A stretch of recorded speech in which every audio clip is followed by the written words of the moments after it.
Fascism అనేటువంటి పదం పుట్టిందే యూరోప్ ఖండంలోని ఇటలీ అనేటువంటి ఒక దేశంలోనే పుట్టింది. ఫాసి, FASCI, ఫాసి లేదా దానికి ఒక పేరు ఉన్నది ఇటలీలో, ఒక పార్టీ పేరే, ఒక రాజకీయ పార్టీ పేరు. ఆ ఫాసిస్ట్ పార్టీకి నాయకత్వం వహించినటువంటి వ్యక్తి ఎవరు? Benito Mussolini. సాధారణంగా మనం ఫాసిజము అనేటువంటి పదం విన్నప్పుడల్లా ఎవరికైనా బుర్రలోకి వచ్చే ఫోటో ఎవరిది అంటే ఒక పక్క హిట్లర్ది వస్తుందా లేదా? ఒక పక్క హిట్లర్ది, ఇంకో పక్క ముసోలిని. ముసోలిని ఏమో ఇటలీకి సంబంధించినటువంటి ఫాసిస్ట్ నాయకుడు. అందుకోసమే కాంగ్రెస్ మన చర్చ ఎక్కడి నుంచి మొదలు కావాలంటే ఫాసిజం అనేటువంటి విషయాన్ని అర్థం చేసుకోవడానికి ఇది మన భారతదేశానికి సంబంధించినటువంటి ప్రత్యేక అంశం కాదనేటువంటిది ఫస్ట్ నిర్ధారించుకోవాలి. It is not a feature of India. ఇదే భారతదేశంలోనే ఉన్నటువంటిది ఇదే అనే పద్ధతిలో మనం చర్చ చేయాల్సినటువంటిది సరైనది. ఫాసిజం అనేటువంటిది ఒక అంతర్జాతీయ అంశం, కేవలం దేశీయ అంశం కాదు. It is an international phenomena, అంతర్జాతీయ ఫీచర్. ఇది దేశీయ అంశమే కాదు అనేటువంటి దగ్గర నుంచి మొదలుపెట్టి ఆలోచించాలి. అందుకోసమే కాంగ్రెస్ ఇక అనివార్యంగా ఇక్కడి నుంచి మనం చర్చ మొదలు పెడితే ఫాసిజం, మీరు ఈ పదం ఇటలీలో పుట్టింది అంటున్నారు కదా, సరే ఆ ఫాసిజం అనేటువంటి వ్యవస్థను ఎట్లా పుట్టిందో దాని గురించి కూడా తెలుసుకోవాల్సిన అవసరం ఉంది కదా. ఫాసిజం గురించి మాట్లాడేటప్పుడు మన బుర్రలో హిట్లర్ కూడా గుర్తుకొస్తాడు కదా. హిట్లర్ ఎవడు? హిట్లర్ ఏ దేశానికి సంబంధించిన ఆయన? ఇండియాకి సంబంధించిన ఆయన కాదు కదా హిట్లర్, కరెక్ట్? జర్మనీకి సంబంధించిన ఆయన హిట్లర్. వీళ్ళు గుర్తుకొస్తారు కదా, ఫ్యాసిస్ట్ డిక్టేటర్లు, ఫ్యాసిస్ట్ నియంత్రణలు అనే పదం వాడుతున్నప్పుడల్లా వీళ్ళిద్దరు మనకు గుర్తుకొస్తూ ఉంటారు. ప్రత్యేకంగా ఎక్కువ హిట్లర్ గుర్తుకొస్తుండొచ్చు, రైట్? అందుకోసమే కాంగ్రెస్ కొంత ఈ నేపథ్యానికి సంబంధించి దాని చరిత్రకు సంబంధించినటువంటి విషయాల్లో కూడా వెళ్ళాల్సినటువంటి అవసరం ఉంటుంది. ఇక రెండో ప్రశ్న వేసుకుందాం. ఫాసిజం అంటే ఏంటి అనేది నేను తర్వాత చెప్తలేను కదా. ఫాసిజానికి ఒక నిర్ణయం చేసుకుంటే, ఒక నిర్ధారణకు వస్తే ఫాసిజం అనేటువంటిది ఇటలీలో, జర్మనీలో పుట్టింది అంటాం, అంటే యూరోప్ ఖండంలో పుట్టింది. ఫాసిజం అనేటువంటిది యూరోప్ ఖండంలో, ఇటలీలో, జర్మనీలో పుట్టినప్పుడు ఆ ఇటలీ, జర్మనీలో ఉన్నటువంటి సామాజిక ఆర్థిక వ్యవస్థలేంటి? అక్కడున్న ఆర్థిక వ్యవస్థలు ఏంటి అనే ప్రశ్న వేసుకుంటే చాలా స్పష్టంగా మనకు కనిపిస్తుంది ఏంటంటే, ఇటలీలో కానీ జర్మనీలో కానీ ఒకానొక కాలంలో పెట్టుబడిదారీ వ్యవస్థనే ఉండే. సో మనందరికీ తెలిసి ఏంటంటే, సమాజం యొక్క అభివృద్ధి క్రమంలో ఒకానొక దశలో ఎప్పుడైతే ఆర్థిక వ్యవస్థలో పర్టికులర్లీ ప్రత్యేకంగా బ్రిటన్ లాంటి దేశం పారిశ్రామిక విప్లవం అనేటువంటిది ఒకటి సంభవించింది అనేది మనందరికీ తెలుసు కదా. ఒక ఇండస్ట్రియల్ రెవల్యూషన్ అనేటువంటిది ప్రపంచ చరిత్రలో వచ్చింది. అది మొదటిసారి బ్రిటన్లో వచ్చింది. ఆ పారిశ్రామిక విప్లవంలో మెషిన్లు అనేటువంటివి ముందుకు వచ్చినాయి. యూరోప్ ఖండంలో అనేక దేశాలు దాదాపు 19వ శతాబ్దం చివరి కాలం, 19వ శతాబ్దంలోనే అనుకోండి, సామాజిక వ్యవస్థలు మారి మెల్లమెల్లగా పెట్టుబడిదారీ వ్యవస్థలుగా వచ్చాయి. దానికంటే పూర్వము ఒక రకంగా భూస్వామ్య ఆర్థిక వ్యవస్థ ఉన్నటువంటి స్థానంలో మెల్లమెల్లగా సమాజంలో ఆర్థిక వ్యవస్థలో మార్పులు వచ్చి పెట్టుబడిదారీ వ్యవస్థలు ప్రారంభమయ్యాయి. పారిశ్రామిక విప్లవం తర్వాత ప్రత్యేకించి పెట్టుబడిదారీ వ్యవస్థ అనేటువంటిది ప్రారంభమైంది అని మనం చెప్తున్నాం. అంటే క్యాపిటలిజం, ఇంగ్లీష్లో దీన్ని క్యాపిటలిజం అంటున్నాం, తెలుగులో పెట్టుబడిదారీ విధానం అంటున్నాము. ఈ పెట్టుబడిదారీ విధానం అనేటువంటిది ప్రపంచంలో మొట్టమొదటిసారిగా ఎక్కడ అభివృద్ధి అయింది? యూరోప్ ఖండంలోనే అభివృద్ధి అయింది. యూరోప్లో ఏ దేశంలో మొదలైంది? బ్రిటన్ అనేటువంటి దేశంలోనే మొట్టమొదటిసారి పెట్టుబడిదారీ విధానం అనేటువంటిది మొదలైందని చెప్తున్నాం మనం. బ్రిటనే కాదు, దాని పక్కనే ఉన్నటువంటి ఫ్రాన్స్ దేశం, దానికి దగ్గరలో ఉన్నటువంటి బెల్జియం కావచ్చు, ఈ దేశాల పేర్లన్నీ మీరు వినే ఉండొచ్చు జాగ్రఫీలో, రైట్? ఇటలీ లాంటి దేశం, స్పెయిన్ లాంటి దేశము, యూరోప్ ఖండంలో ఉన్నటువంటి అనేక దేశాలు, జర్మనీ లాంటి దేశం, ఈ అన్ని దేశాల్లో దాదాపు 19వ శతాబ్దం చివరి వరకు కూడా ఇవన్నీ పెట్టుబడిదారీ వ్యవస్థలుగా మారాయి. మన భారతదేశం అప్పటికి పెట్టుబడిదారీ వ్యవస్థగా లేదు, ఇప్పుడు కూడా అంతా లేదు. అందుకోసే కాంగ్రెస్ ఈ దేశాలు ఎప్పుడైతే పెట్టుబడిదారీ వ్యవస్థలుగా మారినాయో సమస్య ఒకటి వచ్చింది, తలెత్తింది. ఏం తలెత్తింది? పెట్టుబడిదారీ వ్యవస్థలో ఉత్పత్తి దేని కొరకు జరుగుతుంది అనేటువంటి ఒక ప్రశ్న కూడా ఈ సందర్భంగా వేసుకోవాల్సిన అవసరం ఉంది. పెట్టుబడిదారీ వ్యవస్థలో ప్రధానంగా లాభం కొరకు జరుగుతుంది అనేటువంటి సూత్రం మనందరికీ తెలుసు. పెట్టుబడిదారులు ఏం కోరుకుంటారు? అంబానీ ఏం కోరుకుంటాడమ్మా? అదానీ, బిర్లా ఏం కోరుకుంటాడు కదా? వాడి లాభాలు ఉన్నాయి, లాభాలు పెంచుకోవాలనేటువంటిది కదా వాడి ప్రయత్నం అంతా కూడా. సో పెట్టుబడిదారీ ఉత్పత్తి విధానమే దేనిపైన ఆధారపడుతున్నదంటే లాభాపేక్ష పైన ఆధారపడుతున్నది. పెట్టుబడిదారీ వ్యవస్థలో ఉత్పత్తి లాభం కోసం జరుగుతుంది అనే నిర్ధారణకు వచ్చిన తర్వాత సమస్య ఎక్కడొచ్చింది? ప్రపంచంలో ఒక్క పెట్టుబడిదారీ దేశం లేదు కదా ఆ కాలంలో కూడా. నేను ఇప్పుడు చెప్పినటువంటి అనేక దేశాలు అప్పటికే మెల్లగా అమెరికా కూడా వచ్చేస్తున్నది. యూరోప్ ఖండంలో ఉన్న దేశాలే కాకుండా అమెరికా లాంటి దేశం కూడా పెట్టుబడిదారీ విధానం వైపు ప్రయాణం చేస్తున్నది. అది కూడా డెవలప్ అవుతున్నది, అభివృద్ధి అవుతున్నది. మళ్ళీ ఇన్ని పెట్టుబడిదారు దేశాలు ఉన్నాయి. సమస్య ఏమైంది? ఉత్పత్తి లాభం కొరకు జరుగుతుంది కాబట్టి సమాజంలో ఉన్నటువంటి ప్రజల అవసరాలు తీర్చే విధంగా ఉత్పత్తి జరగదు కాబట్టి ఒక రకమైనటువంటి పోటీ వివిధ దేశాల మధ్యలో కూడా ఉంటుంది. వివిధ పెట్టుబడిదారీ దేశాల మధ్యలో పోటీ కూడా ఉంటుంది. ఎందుకు? ఎందుకంటే ఇప్పుడు నేను ఒక ఫ్యాక్టరీ పెట్టి ఉత్పత్తి చేసినాను, కుర్చీలు తయారు చేసినాను అబ్బా, నేను ఆ కుర్చీలు అమ్మకం కావాలా వద్దా? అమ్మకం కావాలంటే నేను ఏం చేయాలి? మార్కెట్కి పంపాలా వద్దా ఈ కుర్చీలు? నా ఫ్యాక్టరీలో ఉత్పత్తి అయ్యేటువంటి కుర్చీలు అమ్మకం కావాలంటే మార్కెట్కి పంపాల్సిందే కదా, రైట్? సపోజింగ్ నేను తయారు చేస్తున్న కుర్చీల యొక్క మార్కెట్ ఇక్కడ అయిపోతుంది అనుకో, ఇక్కడ మార్కెట్ అయిపోతుంది అనుకో, ఇంకెవరు కొనే పరిస్థితి లేదనుకో, అప్పుడు నేను ఏం చేయాలి? ఏమన్నా ఉత్పత్తి మా దేశ సరిహద్దులకే ఎందుకు పరిమితం చేయాలి? సరిహద్దు బయట కూడా పోతాను, నేను బంగ్లాదేశ్కి పోతా, నేపాల్కి పోతా అని ఎక్కడైనా పోవచ్చు కదా ఇక, రైట్?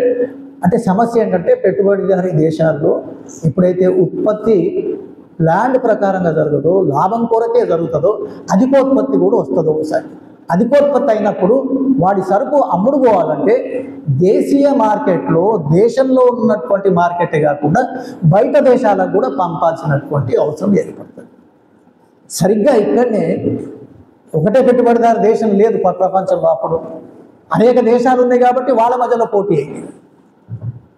ఇతర దేశాల మార్కెట్ని, నా దేశంలో ఉన్న మార్కెట్ నాకు సరిపోతలేదు, నేను నా సరుకులు అమ్ముకోవాలంటే, నేను లాభం సంపాదించాలంటే ఇతర దేశాల మార్కెట్ల వైపు కూడా పోవాలి అని అన్నప్పుడు బ్రిటన్ వాడు అట్టనే ఆలోచించిండు, ఫ్రాన్స్ వాడు అట్టనే ఆలోచించిండు, ఇటలీ వాడు అట్టనే ఆలోచించిండు. అన్ని దేశాలు అట్లా ఆలోచించేసరికి వాళ్ళ మధ్యలో పోటీ అనేటువంటిది మొదలైంది. అందుకోసం కాంగ్రెస్ ఈ విషయాన్ని కూడా, ఫాసిజం అనేటువంటి అంశాన్ని అర్థం చేసుకునేటప్పుడు ఈ విషయాన్ని కూడా కొంత దృష్టిలో పెట్టుకోవాలి. నేను వస్తా 1900 20వ శతాబ్దం ప్రారంభమైన నాటికి, అంటే 1900 అనుకోండి, సరిగ్గా 1900. ఈ 1900 వరకే ప్రపంచంలో కేవలం యూరోప్లో ఉన్నటువంటి దేశాలే లేవు కదా, ప్రపంచంలో 7 ఖండాలు ఉన్నాయి. ఇప్పుడు నేను మాట్లాడినటువంటిది ఒక యూరోప్ ఖండం గురించి, యూరోప్ ఖండంలో ఉన్న కొన్ని దేశాల గురించి. అటు నార్త్ అమెరికా ఉన్నది, సౌత్ అమెరికా, లాటిన్ అమెరికా ఉంది, అదే రకంగా ఆస్ట్రేలియా ఉంది, ఏషియా ఉంది, ఆఫ్రికా ఉంది, ఇట్లా కొన్ని ఖండాలు ఉన్నాయి కదా, రైట్? అందుకోసం కాంగ్రెస్ 1900 నాటికే ఈ పోటీ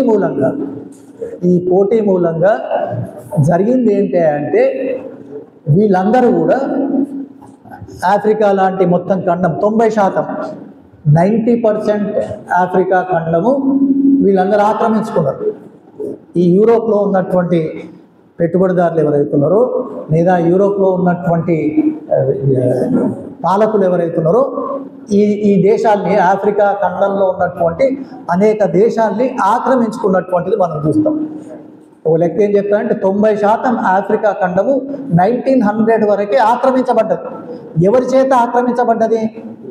ఇగో ఈ పెట్టుబడిదారుల చేత, యూరోప్లో ఉన్నటువంటి ఈ పెట్టుబడిదారుల చేత ఆక్రమించబడ్డది. 1900 యుద్ధం కూడా కాదు, జరగలే. ఆక్రమించుకున్నారు వాళ్ళు, ఒప్పందం చేసుకొని తీసేసుకున్నారు వాళ్ళు. సౌత్ ఆఫ్రికా పేరు విన్నామా మనం? సౌత్ ఆఫ్రికా చిట్ట చివరికి బ్రిటన్ చేతిలో పోయింది. దానికంటే ముందు డచ్ ఉండేది, హాలాండ్ ఉండేది, పంచుకున్నారు డచ్ను. అదే రకంగా ఆఫ్రికాలో ఉన్నటువంటి సెనెగల్ అనేటువంటి దేశం, కెనియా అనేటువంటి దేశము, రకరకాల దేశాల్ని వాళ్ళు పంచుకున్నారు. ఈ యూరోప్లో ఉన్నటువంటి Britain, France, Belgium, Italy, Germany, ఈ దేశాలు ప్రధానంగా ఈ 5 దేశాలు. దానిలో ప్రధానంగా 3 దేశాలు, బ్రిటను, ఫ్రాన్సు, బెల్జియం. ఈ 3 దేశాలు సామ్రాజ్యవాద దేశాలు. ఓ పదం కూడా వాడుతున్నా నేను. ఈ సామ్రాజ్యవాద దేశాలు ఆఫ్రికా ఖండంలో ఉన్నటువంటి అనేక దేశాలను ఆక్రమించుకున్నాయి. ఆఫ్రికాని ఎందుకు ఆక్రమించుకున్నాయి? ఎందుకంటే అక్కడ ఆఫ్రికా అనేటువంటి మనిషి పుట్టింది ఆఫ్రికాలో అంటామా మనం? అంటామా? మనిషి ఎక్కడ పుట్టిండమా? భారతదేశంలో పుట్టిండా? ప్రపంచంలో ఉన్నాడు ఫస్ట్ మనిషి పుట్టింది ఆఫ్రికాలో అంటున్నాం కదా, సైన్స్ చెప్తున్నది. మనం మొదటి మనిషి ఆఫ్రికాలో పుట్టింది. అటువంటి ఖండాన్ని ఈ తెల్లోళ్ళందరూ కలిసి పంచుకొని ఆక్రమించుకున్నటువంటి చూస్తున్నారు. ఎందుకొరకు ఆక్రమించుకున్నారు? మార్కెట్ కొరకు. అక్కడ దొరుకుతున్నటువంటి సహజ సంపద ఏదైతుందో, ఆఫ్రికా అనేటువంటిది బ్రహ్మాండమైనటువంటి, చాలా అందమైనటువంటి కాంటినెంట్. అది ఖండం. అడవి సంపద బొచ్చడు ఉంది, అడవి సంపద విస్తారంగా ఉన్నటువంటి ఖండం అది. దానిపైన ఈ పెట్టుబడిదారులకు కన్నుబడ్డది. అట్లా ఆ దేశాలని వలస దేశాలుగా మార్చుకున్నారు. బ్రిటిష్ సామ్రాజ్యవాదానికి భారతదేశం ఒక వలస దేశంగా ఉండే. అదే రకంగా ఆఫ్రికా ఖండంలో ఉన్నటువంటి అనేక దేశాలు, ఏషియా ఖండంలో ఉన్నటువంటి ఈజిప్ట్ కావచ్చు, ఇప్పుడు మాట్లాడుకుంటున్నటువంటి పాలస్తీన్ కావచ్చు, రకరకాల దేశాలు అనేక సామ్రాజ్యవాద దేశాలకు వలసలుగా మారినటువంటి ఒక కాలము చరిత్రలో.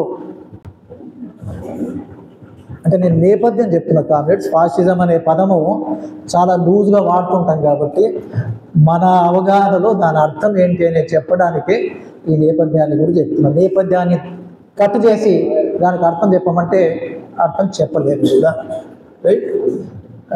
అందుకోసే కామ్రేడ్స్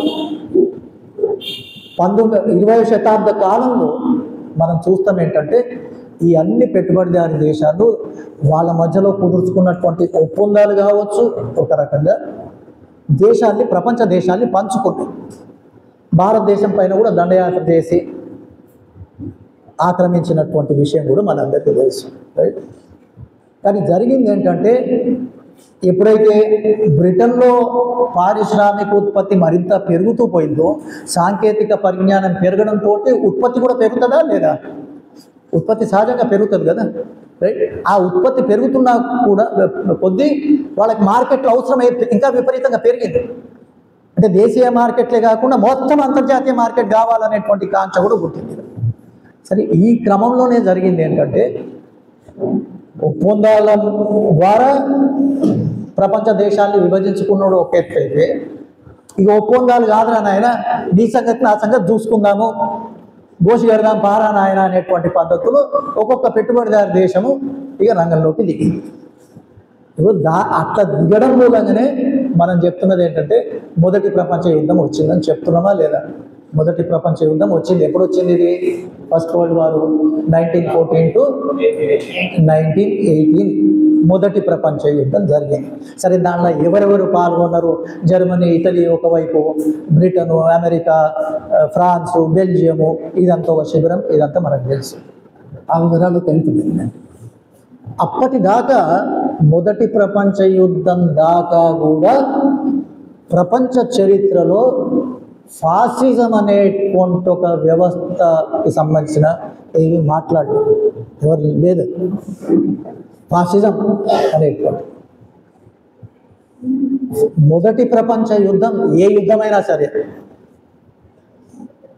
దేశాల మధ్యలో యుద్ధాలు జరిగితే గెలిచినటువంటి దేశం కావచ్చు, ఓడిపోయినటువంటి దేశం కావచ్చు.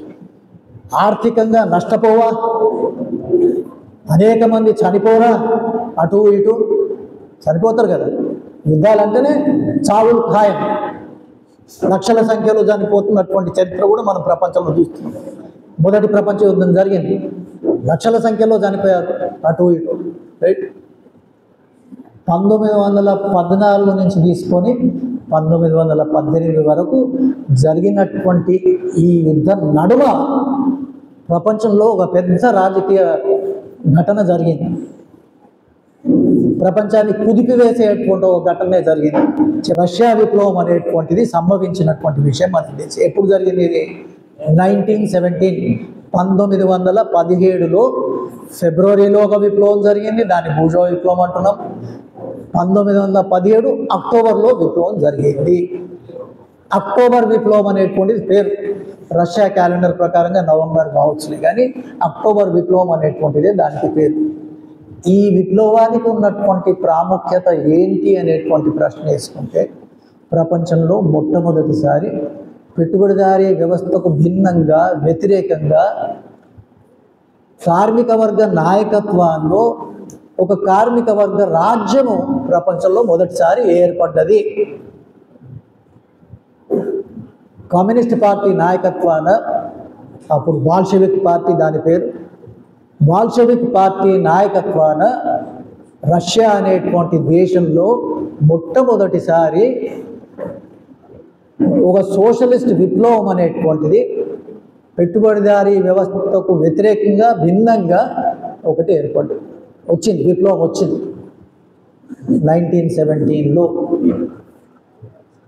చాలామంది ఈ రష్యా విప్లవం గురించి మాట్లాడేటప్పుడు విప్లవం అంటేనే హింస ఇటువంటి మాట్లాడుతుంటారు. ఎట్లయితే మొదటి ప్రపంచ యుద్ధంలో లక్షల సంఖ్యలో చనిపోయారో, ఆ విప్లవం కూడా అంత హింసాత్మకంగా జరగలే, లక్షల సంఖ్యలో చనిపోలే. చాలా తక్కువ సంఖ్యలో, చాలా శాంతియుతంగా జరిగినటువంటి విప్లవం అంటుంటారు అప్పుడప్పుడు. కార్మికులు ఆయుధాలు పట్టుకున్నారు. అప్పుడు ఉన్నటువంటి జార్ చక్రవర్తికి వ్యతిరేకంగా పోరాడుతున్నటువంటి క్రమంలో ఏ సైన్యం అయితే అక్కడ ప్రభుత్వ ఆధీనంలో ఉన్నదో, ఆ సైన్యం కూడా కార్మికుల పక్షాన, కష్టజీవుల పక్షాన నిలబడ్డారు. అంటే రాజ్యం ఏదైతే అంటామో ఆ రాజ్యం కూడా చీలింది. రాజ్యంలో ముఖ్యమైనటువంటి యంత్రాంగం ఏంటి? సాయుధ బలగాల కాదా? సాయుధ బలగాలే కదా, ఆర్మ్డ్ మైట్ అంటాం మనం. సాయుధ బలం అంటే సాయుధ బలగం ఎవరి చేతుల్లోనైతే ఎక్కువ ఉంటుందో, ఇంకెక్కువ క్వాలిటీతో ఉంటుందో, వాడికి యుద్ధంలో గెలిచే అవకాశం ఎక్కువ ఉంటుంది, రైట్.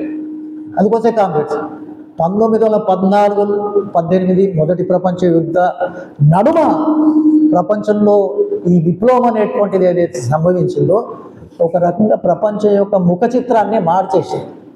ప్రపంచంలో ప్రజలు ఆలోచించేటువంటి ధోరణిని మార్చేసింది ఒక రకంగా. ఓ, ఇది కూడా సాధ్యమా? పెట్టుబడిదారీ వ్యవస్థ అనేటువంటిది ఒక దోపిడీ వ్యవస్థ. ఈ దోపిడీ వ్యవస్థ స్థానంలో సమానత్వాన్ని కోరుకునేటువంటి ఒక రాజ్యం కూడా సాధ్యమా? ఎందుకంటే అప్పటిదాకా అది ఒక సిద్ధాంతంగా ఉండే. ఆ సిద్ధాంతము అది పేపర్ మీద కాదు. 1917లో ఏంటంటే ఆ సిద్ధాంతం కార్యరూపం దాల్చింది. థియరీ అనేటువంటిది అది ప్రాక్టీస్లో ఉనికిలోకి వచ్చేసింది. మార్క్స్ కూడా ప్రబోధించింది ఇదే. పెట్టుబడిదారీ విధానం అనేటువంటిది, వ్యవస్థ అనేటువంటిది ఒక దోపిడీ విధానం, వ్యవస్థ. దాని కార్మిక వర్గం కూలదోయాలి, సమూలంగా కూలదోసి ఒక సోషలిస్ట్ రాజ్యాన్ని ఏర్పాటు చేయాలి అనేటువంటిది మార్క్స్ చెప్పినటువంటి. సరిగ్గా 1917లో జరిగినటువంటి విప్లవము ఆ వైపే ప్రయాణం చేసింది. సోషలిస్ట్ విప్లవం అని అంటున్నాం మనం. ఒక సోషలిస్ట్ రాజ్య ఏర్పాటు కార్మిక వర్గ నాయకత్వంలో, కమ్యూనిస్ట్ పార్టీ నాయకత్వంలో అక్కడే ఏర్పడ్డది. ఇది 1917లో జరిగింది. 18లో యుద్ధం ఆగిపోయింది. మొదటి ప్రపంచ యుద్ధము అయిపోయింది. యుద్ధం అయిపోయింది. రష్యా అనేటువంటి దేశంలో సోషలిస్ట్ స్థాపన ఏర్పడ్డది. ఈ యుద్ధం తర్వాత యూరోప్ దేశంలోనే ఒక పెద్ద హల్చల్, అంటే ఒక రకంగా అన్ని దేశాలు కూడా ఆర్థిక సంక్షోభంతో కొట్టుమిట్టాడు. నిరుద్యోగం పెరిగింది, మాంద్యం పెరిగింది, రైట్. రకరకాల పద్ధతుల్లో ఆ వ్యవస్థలన్నీ కూడా అతలాకుతలమైనటువంటి పరిస్థితి. యుద్ధం అంటే సామాన్యం కాదు కదా. ఎట్లుంటుంది అనేటువంటిది అంటే ఒక మాటలో చెప్పాలంటే, ఏ పెట్టుబడిదారీ వ్యవస్థ ఇటలీ లాంటి దేశంలో ఉండేనో అదంతా కూడా ఒక పెద్ద సంక్షోభంలో కూరుకుపోయినటువంటి పరిస్థితి. అటువంటి నేపథ్యంలోనే ఇటలీలో ముసోలిని అనేటువంటి వ్యక్తి, ఆయన ఒక రకంగా చెప్పాలంటే ఆయన కూడా మొదట ఏర్పాటు చేసుకున్న లేదా పని చేసినటువంటి పార్టీ పేరు కూడా సోషలిస్ట్ అనే ఉంటుంది దాంట్లో కూడా. సరే, ఒక క్రమం ఏంటంటే ఈ ముసోలిని అనేటువంటి నాయకుడు ఎవరైతున్నారో, ఫాసిస్ట్ నియంత అనేటువంటి ఏదైతే పేరు పెడుతున్నారో, ఈయన నాయకత్వాన 1919-20 కాలంలో ఒక పార్టీ ఏర్పడ్డది. ఆ పార్టీ పేరే ఫాసిస్టో, మర్చిపోతుంది ఏదో పార్టీ, ఫాసిస్టో. ఆ పదం అక్కడ వచ్చింది, ఫాసిస్టో అనేటువంటి, రైట్. ఆ 1919-20 మధ్యలో బెనిటో ముసోలిని నాయకత్వంలో ఆ పార్టీ అనేటువంటిది అక్కడ ఏర్పడింది. ఇటలీలో ఉన్నటువంటి పరిస్థితి ఏంటి? ఆ రష్యా విప్లవం యొక్క ప్రభావం నేను ముందు చెప్పినట్టు ప్రపంచవ్యాప్తంగా ఉంది.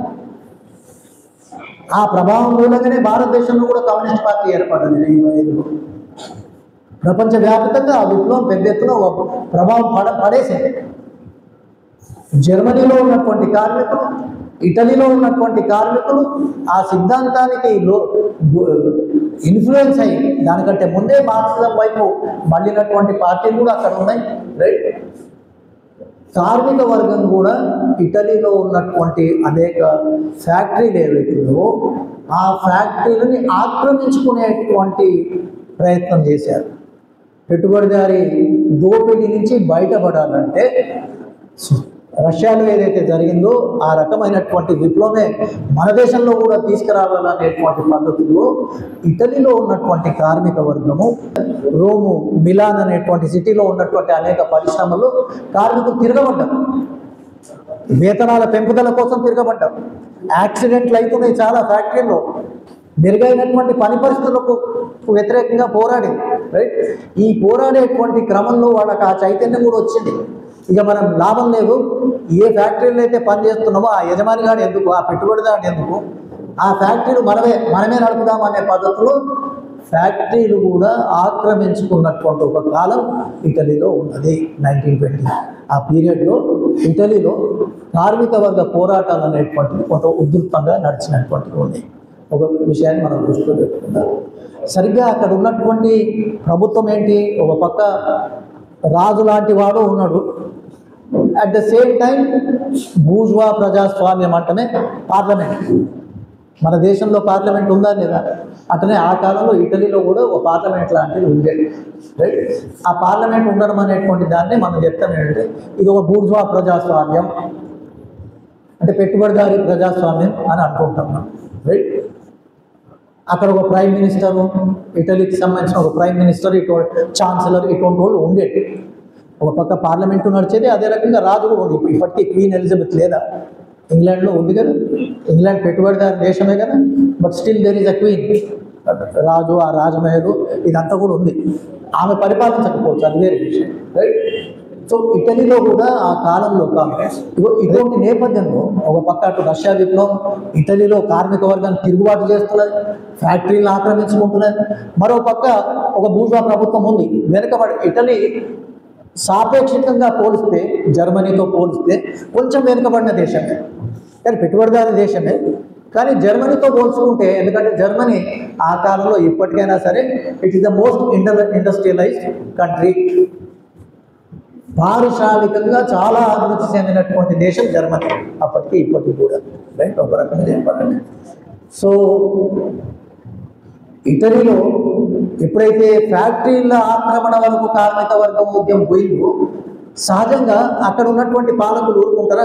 పెద్ద బిజినెస్ కంపెనీలు, పెట్టుబడిదారులు ఊరుకుంటారా? దాన్ని ఎట్లా అణచివేయాలనేటువంటిది కూడా చూస్తారు. అయితే ఇక్కడ ఒక్క విషయాన్ని నేను దృష్టిలో పెట్టుకోవాలి. ఇటలీలో ఈ ముసోలిని నాయకత్వంలో ఉన్నటువంటి ఫాసిస్ట్ పార్టీ 1919లో ఎన్నికలు జరిగితే వారికి ఒక్క సీటు కూడా రాలే పార్లమెంట్లో 479 సీట్లు ఏవో ఉన్నాయట. నా జ్ఞాపకం మేరకు అప్పటి కాలంలో అప్పుడున్నటువంటి పార్లమెంట్లో 489 సీట్స్ ఏవో ఉంటే ఈ ఫాసిస్ట్ పార్టీ పోటీ చేస్తే ఒక్క సీటు కూడా రాలేదట. కానీ ఆ దేశంలోనే ఉన్నటువంటి సోషలిస్ట్ పార్టీ, సోషలిజం అనేటువంటి ఒక పదాన్ని పెట్టుకున్నటువంటి ఒక పార్టీ, రైట్, దానికి 152 సీట్లు వచ్చినాయి. 152-158 సీట్లు వచ్చినాయి, రైట్. ఒక ఫాసిస్ట్ పార్టీకి 1919లో ఒక్క సీటు రానటువంటి పార్టీ 20-21 వచ్చేసరికి అది చాలా పెరిగిపోయింది. 22 వచ్చేసరికి ఒక రకంగా చెప్పుకోవాలంటే అది అధికారంలో కూడా వచ్చినటువంటి పరిస్థితి. 1922 చూస్తే మనం అప్పటికే ముసోలిని నాయకత్వం ఉన్నటువంటి పార్టీ పెద్ద బలాన్ని సంపాదించుకొని ఇటలీ సమాజం ముందుకు వచ్చినటువంటి ఒక పక్క సమాజంలో ఉన్నటువంటి అట్టడుగు వర్గాలు అంటే అప్పుడు ఉన్నటువంటి వాళ్ళు ఎవరు, గ్రామాల్లో పనిచేస్తున్నటువంటి రైతు కూలీలు కావచ్చు, పట్టణాల్లో పరిశ్రమల్లో పనిచేస్తున్నటువంటి కార్మికులు కావచ్చు. ఈ వర్గాలే కదా ప్రధానంగా ఉన్నాయి, రైట్. ఈ వర్గాల జీవితాలు దుర్భరం అవుతున్నటువంటి పరిస్థితి పెట్టుబడిదారి వ్యవస్థలో. సో తిరగబడ్డారు వాళ్ళ బతుకు నయం చేసుకోవడానికి వాళ్ళు తిరగబడ్డారు అనుకుందాం, సులభమైన భాషలో చెప్పుకోవాలంటే, రైట్. పెట్టుబడిదారి వర్గానికి వ్యతిరేకంగా పోరాటంలో భాగంగా కార్ఖానాలు ఆక్రమించుకున్నప్పుడు ఆ కార్మికులకు నాయకత్వం వహిస్తున్నటువంటి పార్టీ ఏ దిశ వైపు తీసుకుపోవాలి, ఇంకొక ఉన్నతమైనటువంటి రూపానికి తీసుకుపోవాల్సినటువంటి పరిస్థితిని పక్కకు పెట్టి ఆ పార్టీ ఏం పిలిపించిందంటే, లేలే ఇవన్నీ కార్ఖానాలు ఆక్రమించుకోవడం తప్పు, మీరందరూ కార్ఖానాల నుంచి బయటికి రాండి అనే పద్ధతుల్లో అక్కడ ఉన్నటువంటి ప్రభుత్వం పాలక వర్గానికి తోడ్పడ్డది. అంటే ఒక రకంగా చెప్పాలంటే కార్మిక వర్గ చైతన్యాన్ని ముద్దుమరిచేటువంటి ప్రయత్నం చేసింది. ఆ పోరాటం ముందుకు పోకుండా ఆ పార్టీ నాయకత్వం చేసినటువంటి ప్రయత్నమే అది. ఇక ఎప్పుడైతే కార్మికులు కార్ఖానాల ఆక్రమణ అనేటువంటిది నుంచి బయటకు వచ్చిండ్రో ప్రభుత్వం ఊరుకున్నదా? 1922 వరకే ముసోలిని అనేటువంటి వాడు, దానికంటే ముందే వాడు కొన్ని గ్యాంగులను తయారు చేశాడు. ఏం గ్యాంగులను తయారు చేశాడు? బ్లాక్ షర్ట్స్ అంటారు దాన్ని, బ్లాక్ షర్ట్స్. ఒక ప్రైవేట్ సైన్యం, గుండాలు ఉంటారే, ఆ గుండాలతోటి ఒక రకంగా ఒక సైన్యాన్ని ప్రైవేటు గ్యాంగులనే తయారు చేశాడు. ఆ గ్యాంగుల కర్తవ్యం ఏంటి? కార్మికులు ఎక్కడైతే పోరాటం చేస్తున్నారో ఆ కార్మికుల పైన దాడులు చేయడం, హత్య చేయడం, ప్రజల జీవితాలపైన ఏ రకమైనటువంటి ప్రభావం పడేస్తుంది, బతికే హక్కు కూడా లేకుండా చేసేటువంటి వ్యవస్థ, జీవించే హక్కు లేకుండా చేసేటువంటి వ్యవస్థ. ఇటలీలో ఇటువంటి బ్లాక్ షర్ట్స్ అనేటువంటి పేరిట ముసోలిని ఏదైతే గ్యాంగులను తయారు చేశాడో వాళ్ళ ప్రధాన టార్గెట్ అంతా కూడా ఒకటి అప్పుడు ఏర్పడ్డటువంటి కమ్యూనిస్ట్ పార్టీ, రెండు కార్మికులు ఏదైతే పోరాటాలు చేస్తున్నారో ఆ కార్మికుల పైన దాడులు చేయడం, హత్యలు చేయడం. ఇటువంటి కాలం జరిగింది. 1922 వరకు ఒక రకంగా చెప్పుకోవాలంటే ముసోలిని మెల్లమెల్లగా ఈ పార్టీ ఏదైతే సోషలిస్ట్ పార్టీ సహాయపడ్డదో ఆ సహాయంతో సోషలిస్ట్ పార్టీని కూడా వాళ్ళు టార్గెట్ చేశాడు. అయినప్పటికీ వీళ్ళు అక్కడ ఉన్నటువంటి పాలక వర్గాలతో నేస్తం చేసి ఒక రకమైన అలయన్స్ పెట్టుకోవడం మూలంగానే అక్కడ కార్మిక వర్గం వెనకకు పోయింది, అణిచివేయబడింది. 1922 నుంచి ఇక ఇటలీలో ఉన్నటువంటి 1924 వచ్చేసరికి ఇక Benito Mussolini was the prime minister. 24లోనే ఆయనే ఇక దేశ ప్రైమ్ మినిస్టర్ ఏదో అయ్యాడు. వాడే హెడ్గా, వాడి పరిపాలన కిందనే కొనసాగాడు. వాడు ఎప్పుడు చచ్చిండు? 1946లో చచ్చాడు. రెండో ప్రపంచ యుద్ధం తర్వాత 46లో ఎప్పుడో చచ్చిండాడు. వాడి నాయకత్వంలోనే ఆ ఇటలీ దేశం కొనసాగింది. ఇగో ఆ వ్యవస్థ ఏదైతే ఉన్నదో ఇటలీలో ఉన్నటువంటి ఆ కాలం వ్యవస్థనే మనం ఫ్యాసిజం అంటాం. అంటే ఒక్క మాటలో చెప్పాలంటే ఆ ఫ్యాసిజం అనేటువంటిది, ఆ ఫ్యాసిస్ట్ పరిపాలన అనేది రాకముందు ఇటలీలో ఏముండే, ఒక రకమైన పార్లమెంటు బూర్జువా ప్రజాస్వామ్యం అనేటువంటిది ఉండేది. కానీ ఆ బూర్జువా ప్రజాస్వామ్యం పోయింది. దాని స్థానంలో ఏమొచ్చింది, ఇగో ఈ ఫ్యాసిస్ట్ పరిపాలన అనేటువంటిది వచ్చింది. రైట్. ఇక్కడ మనం అర్థం చేసుకోవాల్సింది ఏంటంటే వ్యవస్థలో మార్పు ఏం రాలేదు. అక్కడున్న సాంఘిక ఆర్థిక వ్యవస్థ ఏంటి, పెట్టుబడిదారీ వ్యవస్థ. పెట్టుబడిదారీ వ్యవస్థలో ఏం మార్పు రాలేదు. కానీ పరిపాలన ఏదైతున్నదో ఆ పరిపాలనలో మార్పు వచ్చేసింది. బూర్జువా ప్రజాస్వామ్యం ఉండేది, ఆ బూర్జువా ప్రజాస్వామ్య స్థానంలో ఫాసిజం అనేటువంటిది ముసోలిని నాయకత్వంలో ఉనికిలోకి వచ్చింది.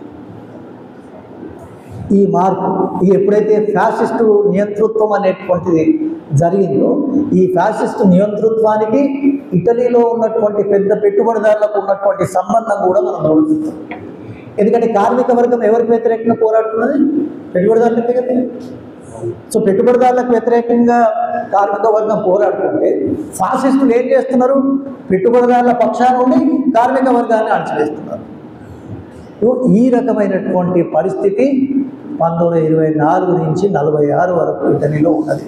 ఒక రకంగా చెప్పుకోవాలంటే ఒక ఫాసిస్ట్ పరిపాలన ఇటలీలో కొనసాగింది అనేటువంటిది మనం చెప్పుకుంటున్నాం. అంటే ఇక్కడ మనం చూస్తున్నది ఏంటంటే ఒక పక్క ప్రపంచ యుద్ధము, మొదటి ప్రపంచ యుద్ధము, ఇంకో పక్క రష్యాలో విప్లవము, ఇంకో పక్క ఇటలీ లాంటి దేశంలో, ఇటలీ కాదు అనేక యూరోప్ దేశాల్లో కార్మిక వర్గం యొక్క తిరుగుబాటు. ఈ తిరుగుబాట్లని ఒక రకంగా అణిచివేయడంలో సోషలిస్ట్ పార్టీ అనేది జర్మనీకి వచ్చేసరికి, మళ్ళీ అది కూడా చెప్తాను, సోషల్ డెమోక్రటిక్ పార్టీ ఎట్లయితే చేసిందో అట్లా ఇటలీలో కూడా సోషలిస్ట్ పార్టీ అనేటువంటి పార్టీ కూడా అదే పనిచేసింది. ఒక రకంగా చెప్పుకోవాలంటే పాలక వర్గంతో పెట్టుబడిదారీ వర్గంతో మిలాఖత్ అయింది. కార్మిక వర్గ పోరాటాన్ని ఎట్లయితే రష్యాలో అంతిమ రూపం ఇచ్చారు బాల్షెవిక్ పార్టీ నాయకత్వాన, లెనిన్ నాయకత్వాన ఒక విప్లవ రూపంలో, అట్లా ఇటలీలో ఇవ్వలేకపోయారు. అదే రకంగా జర్మనీలో ఉండేది. సో ఇది కాంగ్రెస్ ఫ్యాసిజం అనేటువంటిది మొదట ఇటలీలో అట్లా బయలుదేరింది.